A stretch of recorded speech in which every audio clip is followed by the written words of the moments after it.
Hopefully it doesn't get too crazy, but if it does, then we'll stand our ground.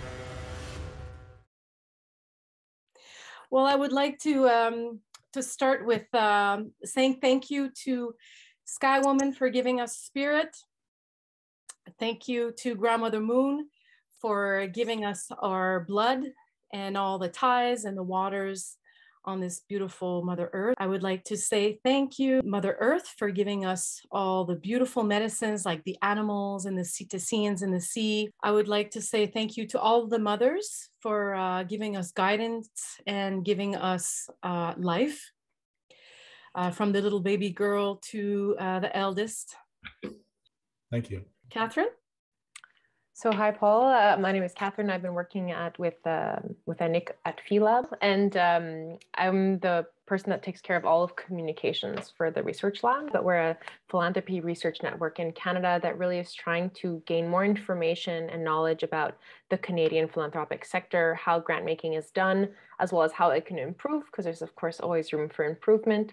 And my job is really trying to make more connections with different actors in the sector so that we can have as much of a good overall picture of it as possible. So my background is also in environmental development. So I worked a lot on sustainable development practices and also especially for animal rights. So I worked for many years with the SPA Canada as well as the SPCA of Montreal, working on different issues. But of course, I was very involved in a lot of animal rights campaigns, especially about veganism and for-profit pounds, etc. So I have a big background in environment and in animals, which is why I was so excited to work on this special edition. And when Annik said that she could get an interview with you, I was over the moon, and I'm very excited and very thankful that you took the time. Oh, well, thank you. It's a pleasure. Well, I was one of the founding directors of Greenpeace, and that was in 1972 when we established Greenpeace. And then I left Greenpeace in 77 to set up Sea Shepherd. And the reason being is that I felt that there was a need to actually take action and not just a protest. I'm not really a protester. And so I set Sea Shepherd up to intervene against illegal activities primarily. And with a specific strategy, which I call aggressive nonviolence, which means that we're going to aggressively intervene, but we're not going to hurt anybody. And after 45 years, we haven't killed or hurt anybody. So we're quite proud of that record. But we have shut down literally hundreds and hundreds of illegal activities. We've driven the Japanese whalers out of the Southern Oceans where they were killing whales illegally. And now today we've got 10 ships out on the ocean. And we're in partnerships with numerous countries. It was actually quite a novel thing for an NGO to partner with various governments. It started in Ecuador when we partnered with the Galapagos National Park to protect the marine reserve in 1999. But beginning in 2015, we really ramped that up because of we had a 110-day pursuit of an ice fish poacher called the Thunder. It was the longest pursuit of a poacher in maritime history. And that actually got us involved with various countries and with Interpol. And we then got invited to work with various countries. So now we're in partnership with like Liberia, Sierra Leone, Cabo Verde, Sao Tome, Namibia, Tanzania, Ghana, the Gambia, and also in Latin America with Peru, Panama, and Mexico. And what that means is that we go into their waters with our resources and they provide the authority for us to intervene. Beyond the 200-mile limit, though, we operate under the principles of the United Nations World Charter for Nature, which allows for intervention, to uphold international conservation law. And so that's what we've been doing now for 45 years. And Sea Shepherd's no longer an organization. It's now a movement. It's a global movement. And we're in about 42 different countries, but they're all separate entities. The way we call it, it's a nation. Yeah. So, Catherine, I will let you ask your questions yourself. Perfect. Thank you so much.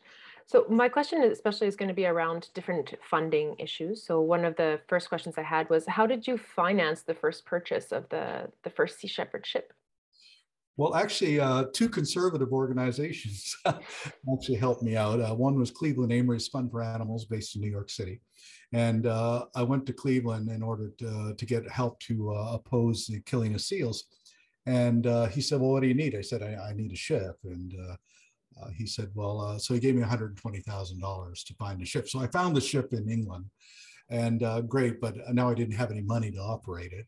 So then I went to the RSPCA, and they gave me a 50,000 pound donation. So that was our first campaign. And after that, we just sort of, raised money. Actually, for the second ship, we lost our first ship in the battle with a pirate whaler.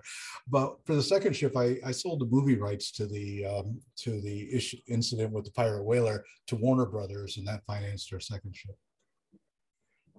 Does Sea Shepherd mostly rely on volunteers from its member base to operate the rest of its costs? Yes, we've always been primarily a volunteer organization. We've had about, I'd say, 7,000 volunteers over the years. And right now, at any given moment, there'd be 250 volunteers on those ships, and also on shore campaigns in various areas of the world. So we're primarily a volunteer organization. In the beginning, actually, volunteers were more than just volunteers. They actually had to pay to come on board, because otherwise we couldn't afford the fuel. So you could volunteer with $1,000, and that helped to purchase the fuel. But now we don't need to do that anymore. So volunteers are now only responsible for their travel to get to the ship and to get back, but they're provided with room and board and all that. That's really an interesting funding model for sure, to pay for volunteering, but it definitely helps the cause, right? I called it the Tom Sawyer approach. Very interesting. So since 1977, have your tactics evolved since then, like from either a political standpoint or from an action standpoint? And have you run into any specific conflicts that have led to these changes in strategy? We actually haven't changed other than the partnership program, which we started with Ecuador and now with many other countries. That's a definite change in strategy. But direct intervention using aggressive nonviolence has been our main approach, and that hasn't really changed. Where we were considered once quite radical, it's not that we've changed, that we sort of becoming a bit mainstream, but it's only because I think of the desperation on the part of governments and companies around the world that see what's happening to the planet, and therefore they want to do something and get involved. So we're getting a lot more support from various companies and, of course, various governments. Strangely enough, I was we were invited by John Kerry to join the American Security Council, and we're actually having meetings with admirals and things like that. And they teach what we do at the United States Naval War College, because what they're looking for is ways to deal with illegal fishing, which the military, like the Pentagon and that, consider a threat to national security. And the problem is that governments around the world really have no experience on dealing with those issues. I mean, they really put all their attention on drug intervention, but really been no effort to intervene against illegal fishing operations. And that's becoming a major problem. And so we're the only people that have been doing it. So that's why they've been coming to us to see, how we can work with them to do that. That's really interesting that now, not only before, I feel it was more that you were getting lawsuits for doing your actions, and now governments are inviting you for your advice. That's a pretty strong evolution. Well, the interesting thing is we've never been convicted of any felonies, and also in the lawsuits we've won every one of them. We've won in the courts. I've always felt that the courtroom is an extension of our confrontations in the field, and so you have to have a good understanding of the workings of the law. About 10 years ago, I was invited to give a lecture to the FBI in Quantico, and one of the special agents there said, Sea Shepherd's walking a pretty fine line when it's come to the law. And I said, yeah, well, does it really matter how fine that line is, as long as you don't cross the line? And we don't cross that line. There might be a perception that we do, but we don't. And of course, and there's a lot of stories, a lot of people out there think that we're a bunch of terrorists and we go around killing people and everything. And I don't really care if they believe that, because that really makes our job easier. When we show up and the poachers are there, they're scared to death of us. They think that, our Jolly Roger flag and everything, they think that we're going to torpedo them and send them all to the bottom. Of course, we're not going to do that, but perception goes a long ways towards, getting things done that way. do you feel like social media, since it's been more prominent, obviously, in the last 10, 20 years, do you feel like that has changed the impact of that you can have on your different campaigns? Well, I think so, but we've always been good at understanding the nature of media. We live in a media culture, so you have to adapt to that. I mean, one of the reasons Greenpeace became so successful was really the first environmental organization to understand that the power of the media. And it's no accident that Greenpeace was established by journalists and broadcasters and communications majors. That's the people who set up Greenpeace. And I was a communication major at the time at Simon Fraser University. But I feel that you have to evolve with that changing medium. One of the things that I did to get Sea Shepherd really going, though, was back in 2006, I went to all the different networks in the US and I said, look, the biggest show on TV right now, or on Discovery right now, is a bunch of guys who go into a cold, remote area to catch crabs. And I can give you men and women going to a far colder, more remote, more hostile environment to save whales. It has to be more compelling than catching crabs every week. And Animal Planet went for it. I wish Discovery had it, but Animal Planet went for it. And it was their top show for 7 years. And the reason it isn't there now is because we won and the Japanese are no longer in the Southern Ocean killing whales. That's a pretty nice success. This to end the series of the show, you can say, well, it doesn't exist anymore. Yeah, and also though, what that did was it shot up our support base of like 1,000% because of that television coverage from that show. I mean, we took what was going on in Antarctica and put it around the world in people's rooms, or living rooms, and that got us an awful lot of support. Well, what we've been doing since then is doing a lot of documentaries. Documentary on myself called Watson. We did Sea of Shadows about the Vaquita campaign in the Gulf of California. Also, the big one was Seaspiracy. And Seaspiracy was successful also because it's a good documentary, but also the medium sometimes is more important than the message it conveys. So the fact that you can get it onto a thing like Netflix will guarantee you reaching many more people. And it's better, and that way you can reach people, the unconverted. What's the point of making a documentary with everybody who agrees with you is going to see it? The point is to make those documentaries and get it out to people who have never heard of you. And that's why Seaspiracy was so effective. Speaking of funding, so when you talk about these documentaries, such as the series on Animal Planet or Seaspiracy, would these be also helping fund the more direct actions as well as being education and awareness campaigns? Well, both, yes. They're educational, but also we get a lot of people then support us or join up with us and everything because of those. People have never even heard of Sea Shepherd, see Seaspiracy and say, well, how can I get involved? And so it certainly has helped that way. We've always maintained, tried to keep our administrative overhead very, very low. We don't have offices really, and we don't have a lot of highly paid administrators and things like this. But the other thing we don't do is we don't do fundraising. That is, we don't do direct mail. We don't spend money to raise money. That was something I decided to do when I set up Sea Shepherd, is that I want people to know that when they donate make a donation, that donation goes to the ships and the campaigns, and we can tell them exactly what it's being spent on. A lot of these organizations, like for instance, I can speak for Greenpeace because I was a founding director. Greenpeace brings in about $350 million a year, actually 350 million euros a year.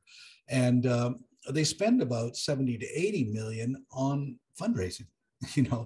That keeps generating that. So they keep having to do that.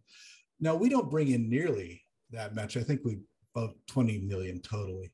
But we don't spend any money on fundraising to do it. But what we're able to achieve with that 20 million is what they can't do with their 350 million. We have 10 ships. They have 3. They hardly do anything with those ships. We do things all the time with them.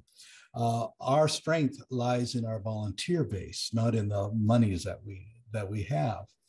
And so money has not been the motivating, factor for pushing getting Sea Shepherd campaigns to be successful. I don't ask people for money. We don't, beg for people's support. And when I originally set it up, I said, look, we're doing something that I think that is going to benefit the world that needs to be done. And if people see what we're doing, then they're going to volunteer and support us. And that, in fact, is what has happened. Recently, we just got a person in Dax De Silva in Montreal just gave us $4.5 million on that. And but here's his motivation, a lot of other motivations, is that you can sponsor a ship. And so our vessel, the Bob Barker, that's because Bob Barker gave us $5 million. He actually didn't want us to name the ship after him, but I said, look, if we name the ship after you, that's going to really encourage other people to get involved too. And so then Sam Simon, the creator of The Simpsons, gave us $3 million to buy a ship, which was the Sam Simon. And then Dax De Silva did this one, which is called Age of Union, after his company. John Paul DeJoria of Paul Mitchell Shampoos and Patron Tequila, he sponsors the John Paul DeJoria, which is one of our patrol vessels for the Vikita campaign. Chris Sharp of Sharpie, his corporation, he wanted to call it Sharpie, I don't know why, but anyway, that vessel is sponsored in there too. Farley Mowat gave us $250,000, and we have the vessel, the Farley Mowat. Actually, we've had two vessels called the Farley Mowat. So Martin Sheen sponsors our scientific research sailing boat. So those kind of large corporate, large capital investments go for the purchase of the ship, but the actual running of the ship comes from small donations around the world. So I hear it's a lot more from individuals or from companies. There isn't a lot of philanthropic funding. So at PhiLab, we focus a lot on grant making. So the foundations that are giving money. And of course, in Canada, being a nonprofit, especially with animals and or environmental based, you can't get charitable status. And so there wouldn't be the possibility of applying for those funds. Do you feel like that has been a significant struggle or an obstacle to getting funding for Sea Shepherd? Well, we are getting our tax status back in Canada because of the change in laws in 2019. In 1986, we had tax status in Canada up until 1986. Then one day, somebody from Revenue Canada came to visit me, and they said, "Are you opposed to the killing of wolves in northern British Columbia?" "Yes." "Are you aware that the government supports the killing of wolves?" "Yeah." "That's an uncharitable activity. You cannot do anything that the government of Canada disagrees with." "And are you opposed to the seal hunt in Canada?" "Yes." "Do you realize that the Canadian government subsidizes it?" "Yes." "That's an uncharitable activity." That's why we lost our tax status in Canada. But in 2019, apparently they changed the rules, and I believe Greenpeace has gotten their tax status back from for the same reason. But it was a rather bizarre situation where a charity in Canada could not have tax status if the government disagreed with what they're doing. It's been a huge debate with this. A lot of environmental organizations and charities, especially under Harper, got shut down and lost their charitable status. And a lot of animal charities that are trying to change the laws to protect animals, but they cannot advocate for legal change.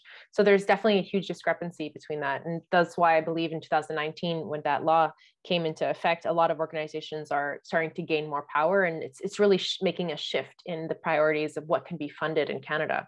Of course, since Sea Shepherd is also international and the different chapters, do they have their own funding strategies individually, or is there also a more global fundraising strategy?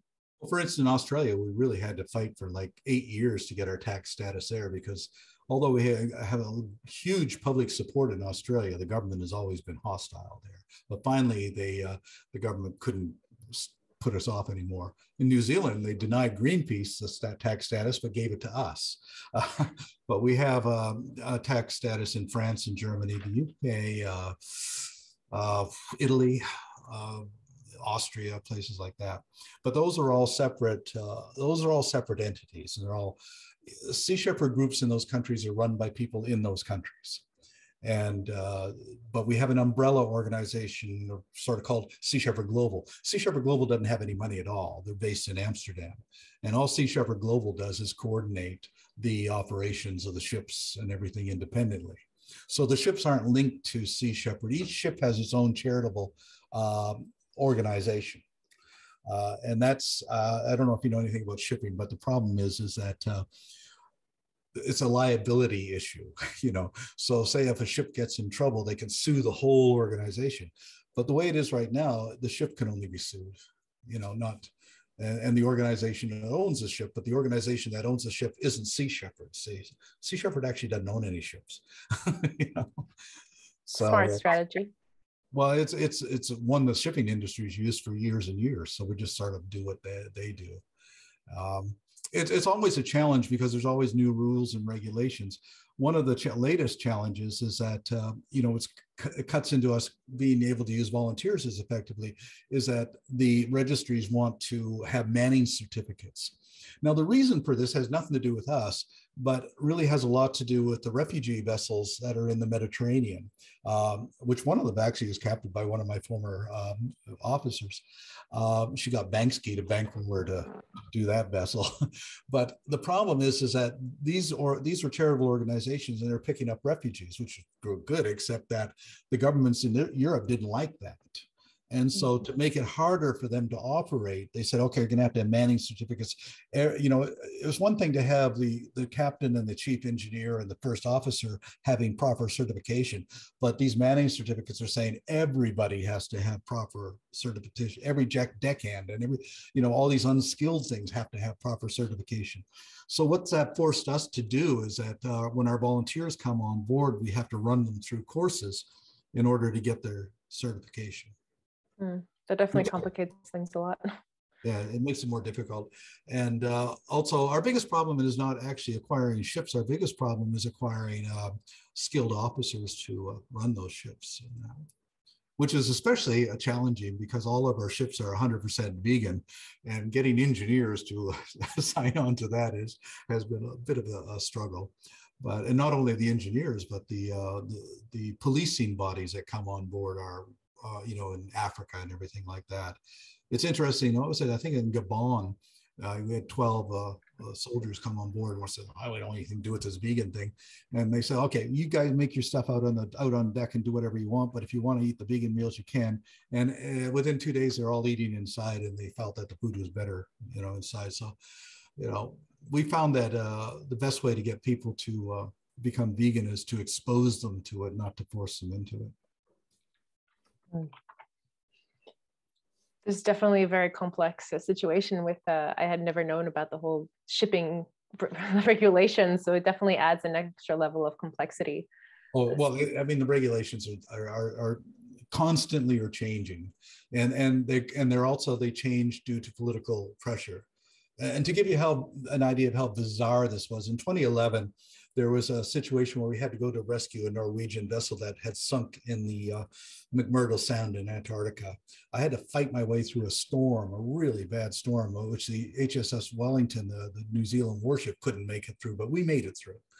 And we did the search. We found the life. Unfortunately, there were no survivors. We found the life raft and supplies and things like this.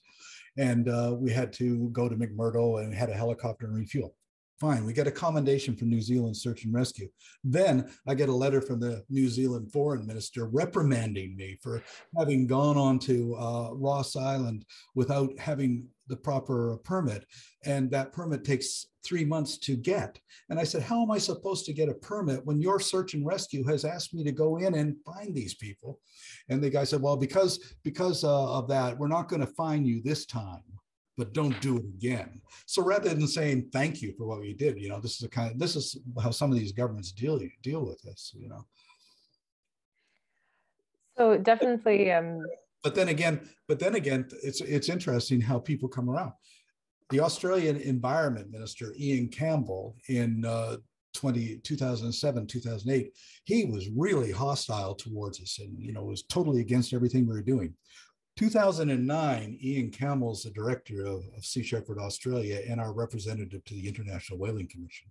Completely changed his mind and came out and supported us instead of harassing us. Well, that's a good sign. Things are starting to change. Well, yeah, one of our captains is a former chief of staff of the Italian Navy, a former admiral. He's captaining one of our vessels right now. So we're attracting a lot of people that you would not think would be involved in this kind of thing. So things have definitely changed over nearly 50 years of working with Sea Shepherd. How do you feel? I feel like there's been a lot of speak of how intense and how dire the situation seems for climate change and the climate crisis. Although the past 50 years of action, do you have any still hope for what marine wildlife will be? Like, do you have any glimpse of hopes for what it could be? Oh, I learned a lesson many, many years ago. I was a volunteer medic at Wounded Knee during the occupation of Wounded Knee in 1973. And, we were surrounded. There were, 1,300 or 1,500 federal troops, and they were shooting at us 20,000 rounds a night. And, 46 were wounded, 2 were killed. I went to Russell Means. I said, we don't have a hope in hell of winning here. I mean, there's only 350 people here, and these guys got weapons and they got everything like that. They got tanks. Why are we here? I mean, we're not going to do anything. And he looked at me and he said something to me which has stayed with me all my life. He said, we're not here because we're worried about winning or losing. We're not here because we're concerned about the odds against us. We're here because this is the right place to be, the right time to do it, and the right thing to do. Don't worry about the future. Concentrate on the present. What you do in the present will define what the future will be. So that's what I do today. I don't worry about the future. I concentrate on the present. What we do today will define what the future will be. We can't control the future, but we can control the present. If there are better words to end on than that, I don't know what they would be. So thank you so much. That's all the questions I have for now. If there's anything you feel you would like to share with we're going to be sharing this as a podcast. So if you would like anything to inspire other people to join, or why you feel this is important, it would be great to share now. If not, for me, that was all my questions for today. Well, the only thing I could add is that, the strength of an ecosystem lies in diversity. Therefore, the strength of any movement must lie with diversity. So it doesn't matter what you do, what your approach is. It could be litigation, it could be legislation, it could be direct action, or it could be education. It doesn't matter. Everybody's efforts all work towards the same end, and that's where the strength of a movement lies. So in many cases, we just simply need to agree to disagree on tactics and approaches, and just accept that we're all contributing towards the same goal. And I see more and more of that happening. The big struggle, of course, right now is climate. It's not climate change. I call it the climate crisis, because that's what it is right now. And I'm not sure that governments will actually do anything about it, because politically, there's nothing they can do about it. It's pretty much political suicide. If any politician, prime minister, president, or government tries to actually do something about it, they're going to be tossed out, because it's going to cause unemployment, it's going to cause jobs, it's going to be corporations are going to be angry. If you go back in Canadian history, back to the early 80s, Prime Minister Joe Clark said that, all he did was say, I think Canadians should be paying the real cost of gasoline, like they do in Europe. So therefore, it shouldn't be subsidized with the government. We've got to really pay where people have to understand how much it really is. 6 months later, he's no longer prime minister. So it's almost like a situation where these guys can't say anything other than they want. Justin Trudeau was the darling of 2015 climate change conference in Paris. Everybody loved Justin Trudeau, and he promised this and he promised that, and he went back and he was just as bad as anybody else, really. Broke every promise and everything. They just can't do it. Now their latest promise was we're going to have no more cutting of old growth forests, no more deforestation as to 2030. Very easy to say in 2021, no more deforestation by 2030, because by the time 2030 comes along, they won't have, that position won't be. Do you think Brazil and Canada is going to stop logging because they said they're going to do it? They're not. All these things are just future promises, which don't hold any water at all. And so the only way that we're going to have any change is through non-government organizations and the passion, the courage, and the imagination of individuals. That's the only thing that's going to make a difference. And because there's only two solutions. We either find an answer, or the answer will be delivered to us by Mother Nature, and it won't be very pleasant. But I always say, when people say, well, it's impossible problem. But the answer to an impossible problem is to find the impossible solution.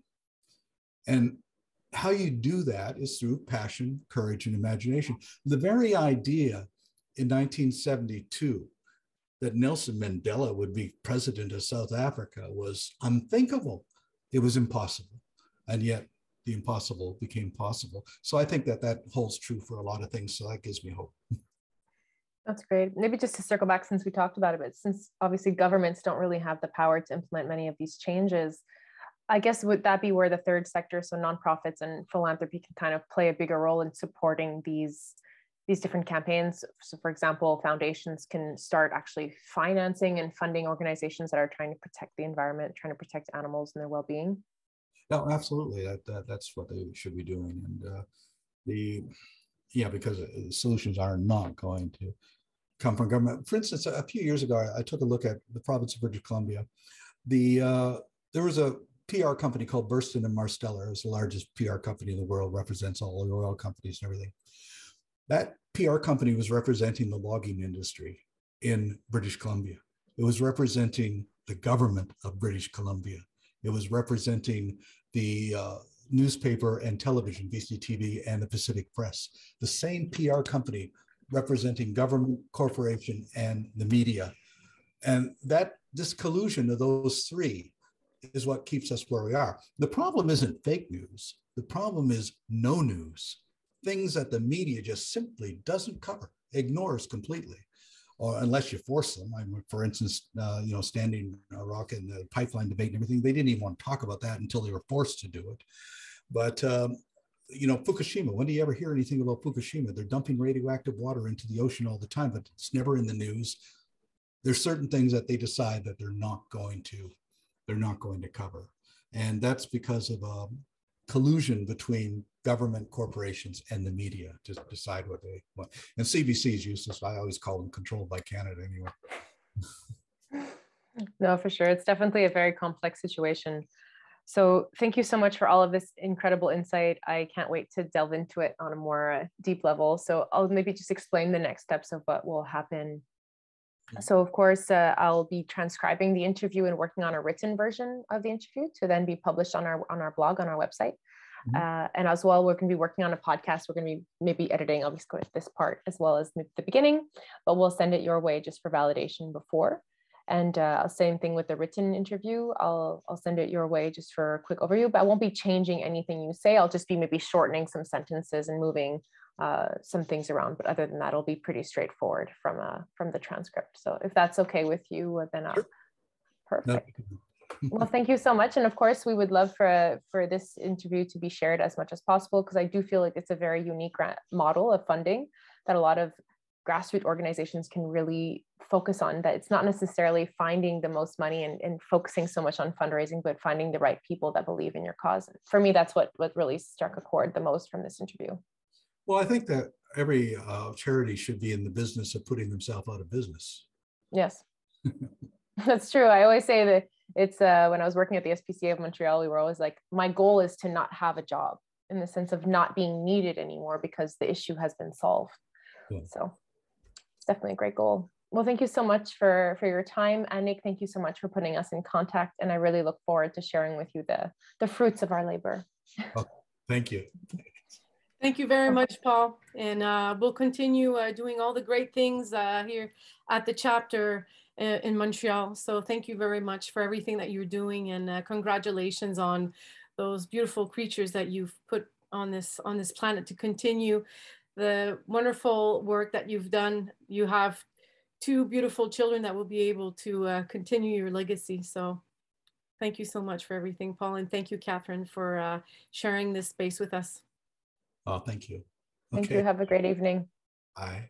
Aloha. Bye. Thank you so much. What an amazing man.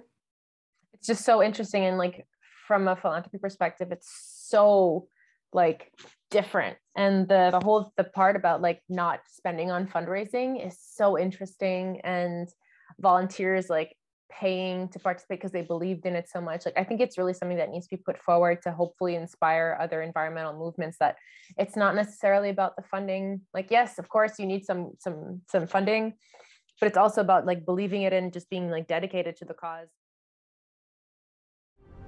I've always liked that Edmund Burke quote where, you know, he says that evil prevails only when good people do nothing. And I've always liked that quote because it's true. And I can't think of a better example of where the line between good and evil is so clear.